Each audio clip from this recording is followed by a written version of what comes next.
I have never been someone who gets scared easily. I grew up in a house with creaky floorboards and trees that scraped against the windows like skeleton fingers, so I learned early on to ignore the noises that make other people jump. I was the guy who checked the basement when the fuse blew. I was the guy who didn't mind walking to the corner store at midnight. But 3 years ago, during a December snowstorm that buried my neighborhood in a silence so deep it felt heavy, I learned that some noises aren't just the wind, and some things that go bump in the night are actually waiting for you to open the door. It was early December, maybe the 10th or 11th. I was living alone in a rental house in a quiet subdivision, one of those neighborhoods where everyone is either retired and asleep by 8 or a young family that hibernates all winter. I had been working late shifts at the warehouse, racking up overtime before the holidays, pushing myself until my eyes. I decided to take the night off. I figured I'd stay in, make some chili, drink a beer, and finally finish the video game I'd been neglecting for months. By 9 p.m., the snow was falling hard. It was that heavy, wet snow that sticks to everything, coating the trees and power lines in white sleeves, turning the world into a muffled gray blur. The streetlights were just hazy orange orbs floating in the dark, struggling to push back the gloom. I was in the living room, scrolling through my phone on the couch, half watching a movie, when I saw headlights sweep across my front window. A truck was moving down the street. It wasn't unusual to see cars, but this one was moving slowly, too slowly for someone just driving home. It was crawling, creeping. I stood up and peeked through the blinds. It was an older white pickup, maybe a Ford or a Chevy from the 90s, rusted around the wheel wells like it had cancer. It had a plow attachment on the front, but it wasn't a city truck. It looked cheap, like a DIY job welded on in a garage by someone who didn't know what they were doing. No flashing yellow lights on the roof, no company logo on the door, just a beat-up white truck with a dented front bumper that looked like it had hit a few too many mailboxes or guardrails. He drove past my house, his brake lights flashing red as he tapped them. Flash, flash, like he was signaling. I watched him go all the way to the cul-de-sac at the end of the block. Just looking for driveways to plow, I told myself, trying to push down the unease. Trying to make a quick buck, just a guy working late like me. 10 minutes later, he came back. This time, he was moving even slower. He hugged the curb on my side of the street, tires crunching on the fresh powder. When he got to the edge of my driveway, he stopped. He didn't pull in, he didn't back up. He just sat there, idling in the middle of the street. The exhaust puffed white clouds into the cold air, obscuring his license plate. I felt a prickle of annoyance mixed with something colder. I hate when people stare at my house. It feels like an invasion of privacy. I shut the blinds tight, twisting the wand until they snapped closed. If he knocks, I'm not answering, I muttered to the empty room. I have a shovel. I can do it myself. I don't need help. But he didn't knock, not then. I stood there by the window, listening. After a minute, I heard the truck engine rev slightly, a rough sputtering sound, and then the sound of tires crunching on snow as he finally drove away. I relaxed. I let out a breath I didn't know I was holding.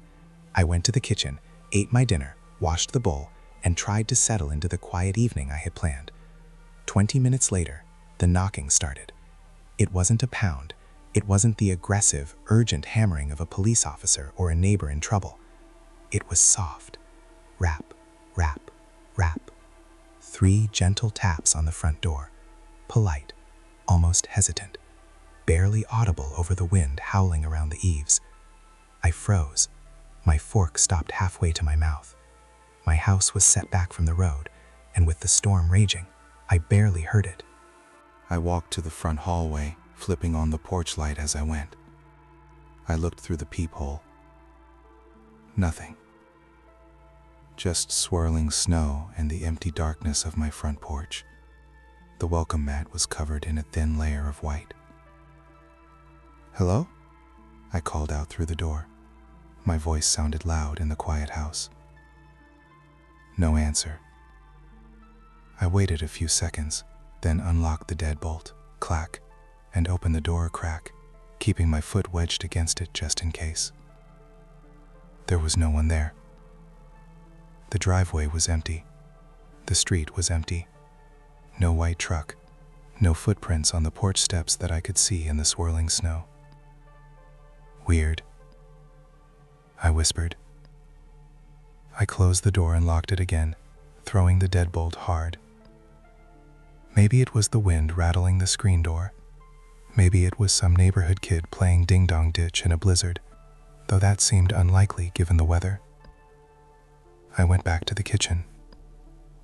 5 minutes later, it happened again. Tap, tap, tap. This time, it wasn't the door. It was the window right next to the door. The narrow, vertical one that lets light into the hallway. My stomach tightened into a knot. That wasn't the wind. Wind doesn't tap in a rhythm. Wind doesn't have knuckles. I walked back to the hallway, moving quieter this time, stepping on the rugs to muffle my footsteps. I reached out and adjusted the blinds on the side window, peering out into the storm. Nothing. Just my porch railing covered in fresh snow, and the storm blowing sideways across the yard. I stepped back, the hair on my arm standing up. "Okay," I said aloud. "That's not funny.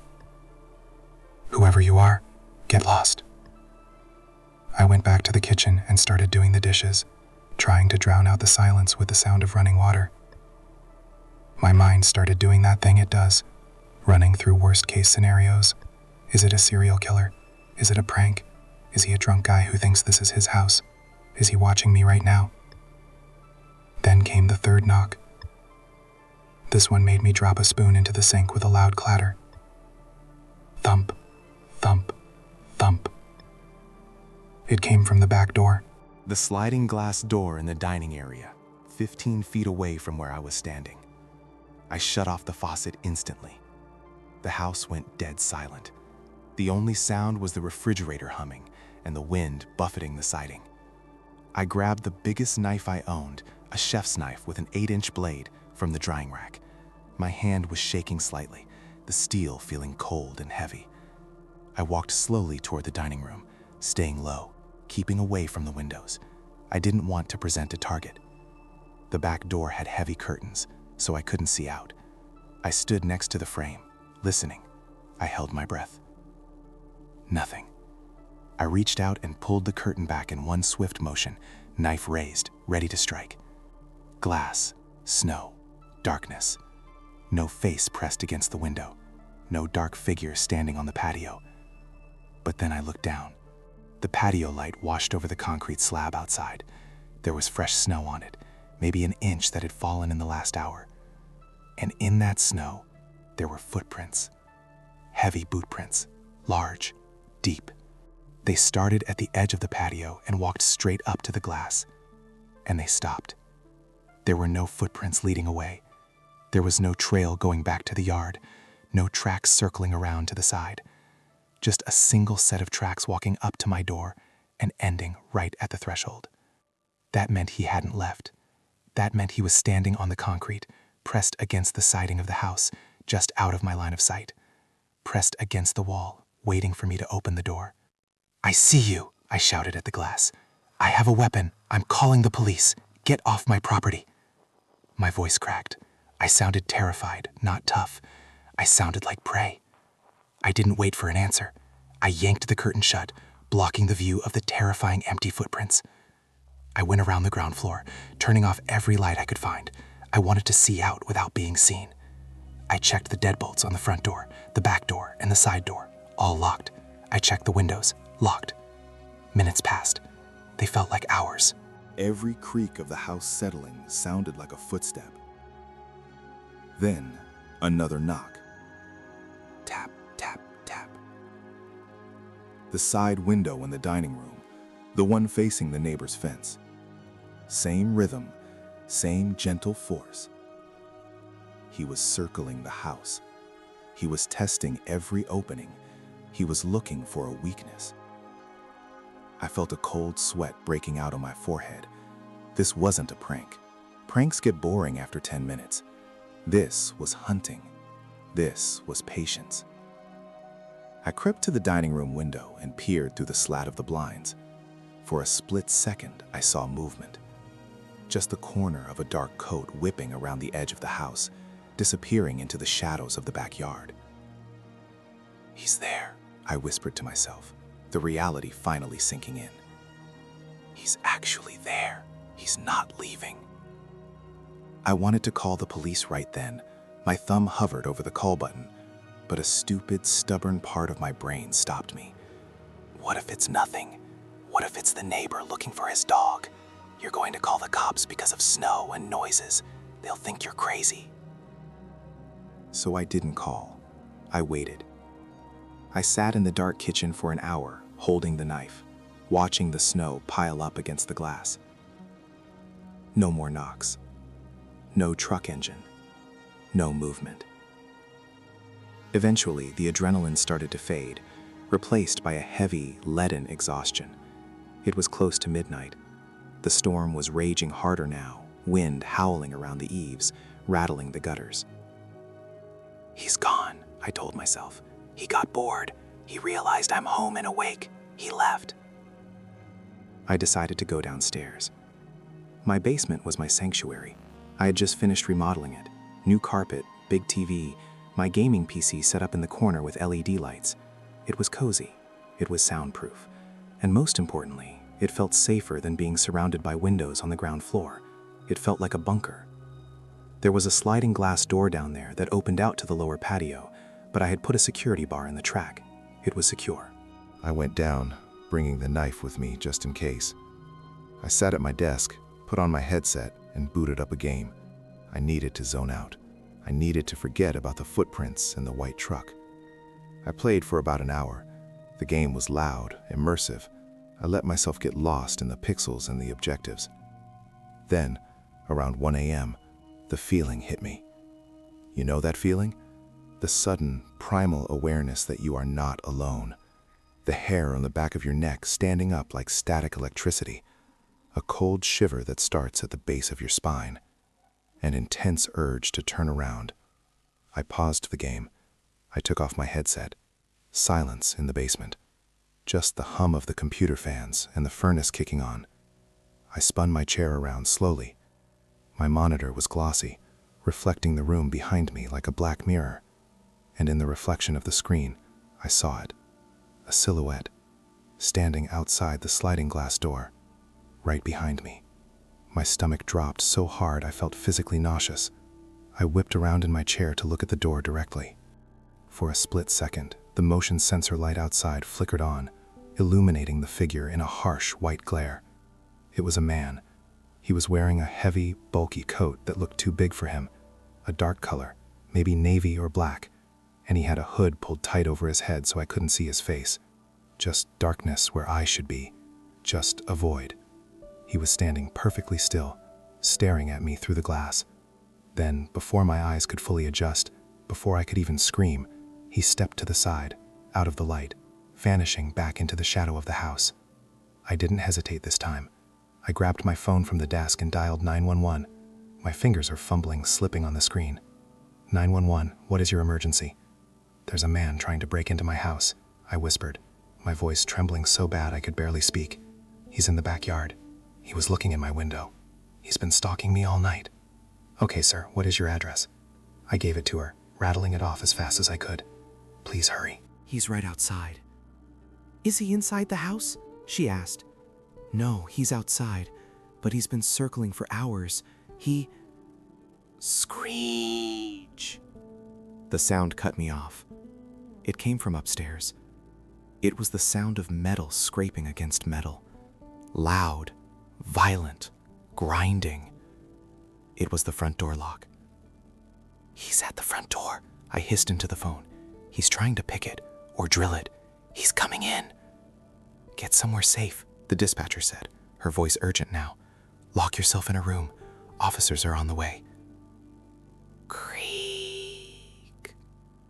The sound of hinges groaning. My front door opening.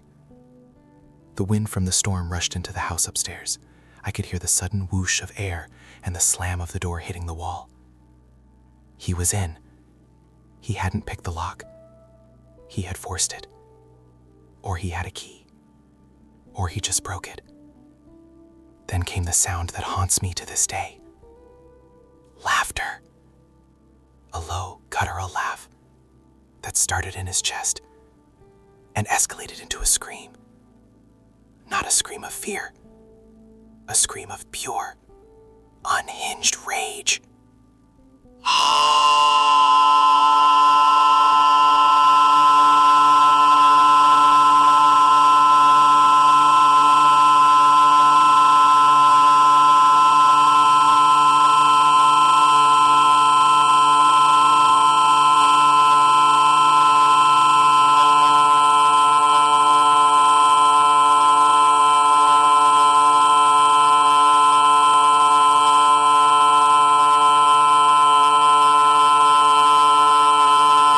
I threw the door open, and the cold winter air blasted into the warm basement. I didn't look back. I didn't look at the stairs. I ran. I ran out into the snow, sprinting across the backyard in untied boots, slipping on the ice, scrambling to stay upright. The snow was deep, up to my shins, but I didn't feel the cold. I just felt the terror of what was behind me. I didn't have my keys. I didn't have my phone. I didn't have the knife. I just ran like a bat out of hell toward my neighbor's house, watching my breath tear out of my lungs in white clouds, praying he wasn't faster than me. I reached my neighbor's porch, Mr. Henderson, a retired guy who usually went to bed at 9, and started banging on his door with both fists. "Help! Call the police! Help!" The lights came on inside. Mr. Henderson opened the door, looking terrified, wearing a bathrobe and holding a baseball bat. "He's in my house!" I yelled, pushing past him. "Call 911! There's a guy in my house!" We locked his door. We called the police again. We waited in his kitchen, watching my house through the window across the yard. The lights in my house were still on. We could see shadows moving. 5 minutes later, blue and red lights flooded the street. 2 cruisers skidded to a stop in front of my driveway. Officers swarmed the yard, guns drawn. They went inside. I watched their flashlights sweep through the windows of my house, upstairs, downstairs, basement. I held my breath, waiting for gunshots. After 20 minutes, an officer came over to get me. "Is he there?" I asked, my voice shaky. "House is clear," the officer said grimly. "Whoever it was, he's gone." Back door was open. They let me come back over. When I walked through the front door, I felt sick. My house wasn't burglarized. It was destroyed. It looked like a tornado had formed inside the living room. Every cabinet door in the kitchen was ripped off its hinges. Drawers were pulled out and dumped on the floor. Silverware, junk, paperwork scattered everywhere. Flour and sugar coated the tiles. My couch, my brand new leather couch, was slashed open. Stuffing was pulled out in handfuls, covering the floor like snow. I walked to the bedroom. My mattress was flipped over. My clothes were pulled out of the closet and thrown around the room. I went to the basement. My computer tower was knocked over, the glass side panel shattered. My monitor was face down on the desk. My phone, which I had dropped on the carpet, was smashed, stomped on. Nothing was missing. My wallet was on the counter. Cash was still in it. My gaming PC components were there. The TV was untouched. This wasn't a robbery. It was a tantrum. It was pure, focused rage directed at my life. And then I saw the whiteboard. I kept a large dry erase board in the living room for work schedules and reminders. In the center of the board, written in black marker, was a message. "I'll be back. Sleep tight." Smiley face. The smiley face was drawn with jagged, angry lines. The marker had been pressed so hard it squeaked when he wrote it. The cops told me I shouldn't stay there that night. "No kidding," I said. "I'm never staying here again." I grabbed a bag of clothes, my toothbrush, and left. I went to a friend's place across town. I sat on his couch and stared at the wall until sunrise. I didn't sleep more than 20 minutes. Every time I closed my eyes, I heard that laugh. The next morning, I called my landlord. "I'm breaking the lease," I said. "I'm out. Today." He tried to argue at first, talking about penalties and notice periods. Then I told him what the cops said. They found footprints. In the fresh snow around my house, there were tracks circling the building, over and over. The same tread pattern as the boots found near the sliding door. The same pattern at the front door. The same pattern at the side window. The guy hadn't just knocked and left. He had been walking laps around my house for hours, watching me, waiting for me to turn off a light or look away. And the tracks led away from the house, down the street, and vanished where the plow had cleared the road. They never found the man. They never found the white truck with the dented bumper. I moved out within a week. I left most of my furniture because looking at it made me feel sick. I still don't know why he chose me.